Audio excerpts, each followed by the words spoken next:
Hello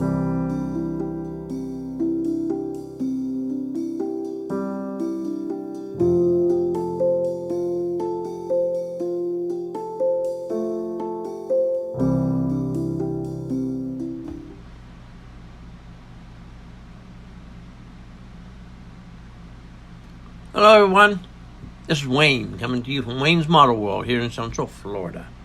The weather in Florida, hot, humid, wet. We've had 89, 90s, thunderstorms almost every day now for a week. I mean, downpours, not just a light rain. I mean, downpour, thunder and lightning, downpours. But that's Florida. That's the way it is this time of the year. But that said, we're going to go ahead and move on what we're going to do today. Got a couple things going on. I'm building two models at one time. I got a 40 Ford I'm working on, and I also got a 34 Ford I'm working on. But before we get into the what's going on with those, I got a new airbrush. Brian from B&G Model Workshop. He's already did a mail call on something similar to this. I don't know if it was the same airbrush, but it's similar to what I've got. I ordered this from Amazon. Let me see if we can zoom out back here a little bit. This is it. Comes in a nice box. I ordered this from Amazon. I got it a couple days ago, probably 3 or 4 days ago now. But it's really neat. It's you don't need a compressor. That little red tank right there is the compressor. It comes with a couple cups, 3 cups actually, because there's that one, the one that's shown there, and then that red inside is another metal cup. So it comes with 3 cups. It also comes when you take the lining out of the box, which I discovered after I had it a couple days. You also get comes with a hose. Comes with the charging cord that plugs into a bus port. And it also comes with a little cleaning kit. When I seen this, I said this is something for me, because I do a lot of outside paintings. I do things for people on their golf carts here, and of course my own golf cart. I want to do some things. But when it's together, I just put it together. It looks like this. Really, it looks heavy, but it's really not. It's kind of really nice. It's really usable, nice to hold. Let's see if we can fire it up here.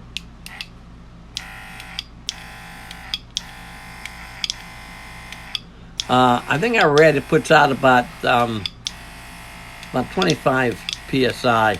Now the one Brian demonstrated, his had where you could raise it up. There was 2 settings on it for pressure, but this only has the one. So they're probably two different makes, of course.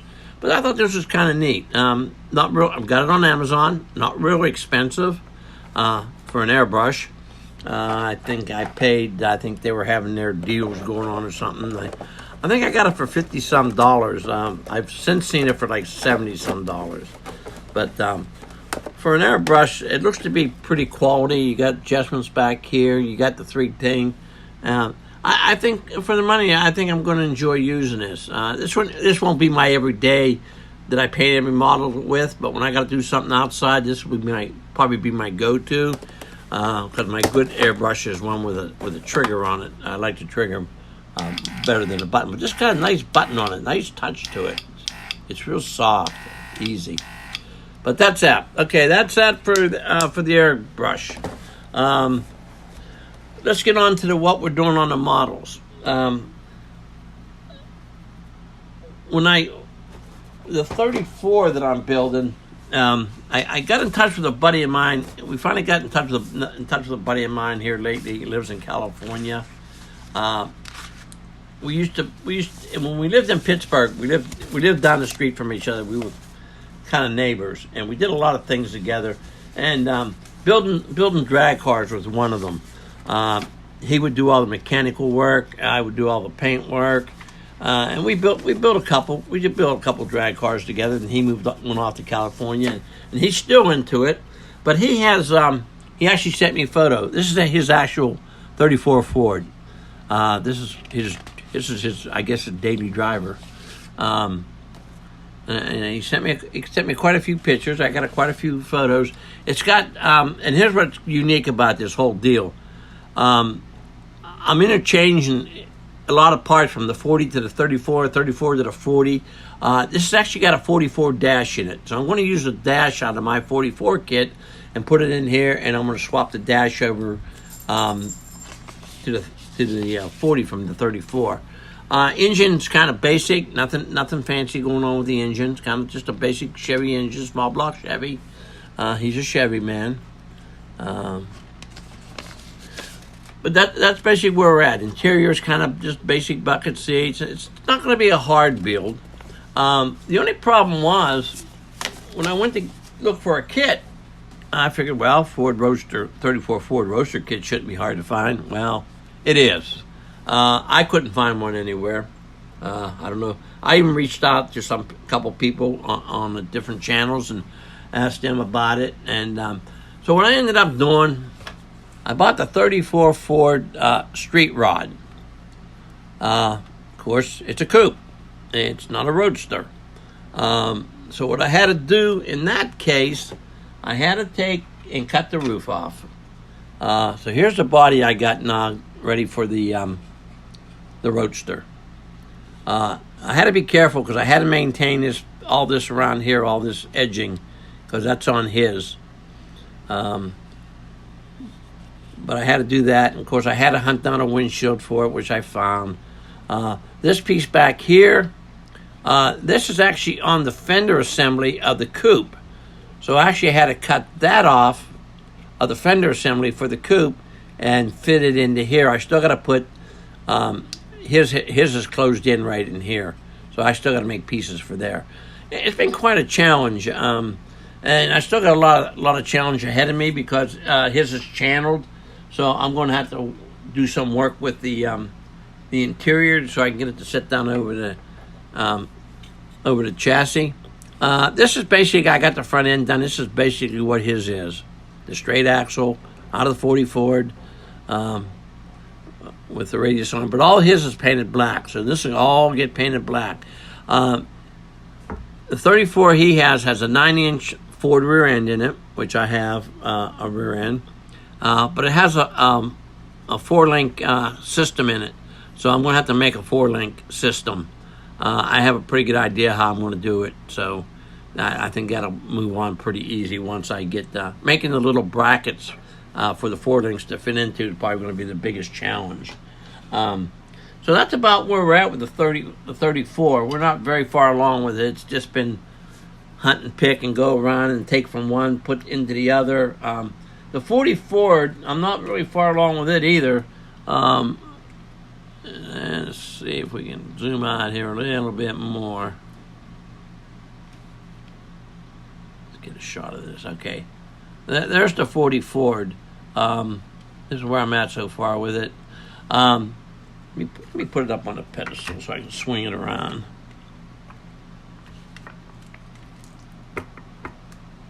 And now we got to readjust the camera again. Okay, there we go. We're getting it now. All right. I kind of like the stance, the way it's sitting. It come out nice. Not much to it. I'm not quite done with it yet. I know I want to do some kind of custom tail lights here in the back. I have filled the holes where the bumper brackets used to come through. We're not going to have no bumpers on it. Of course, it's going to be. I also cut the trunk open. I still got to do some fine tuning on it yet, but I got the inside of the trunk done. I got it lined in black felt with my Steeler emblem right in the middle. This is going to be black and white, black and gold, as you all know. Born and raised in Pittsburgh. I'm a huge Steeler fan, to say the least. So this is probably going to have a black body, gold fenders, and gold running boards. Tail light jet, like I said, I'm still thinking of something. I'm going to do some kind of custom tail lights on it. And that's probably about what I'm going to be doing with it. I got an engine in it. The engine is a Ford engine. It's an 8 carburetors. It's been got fuel lines. It's been wired.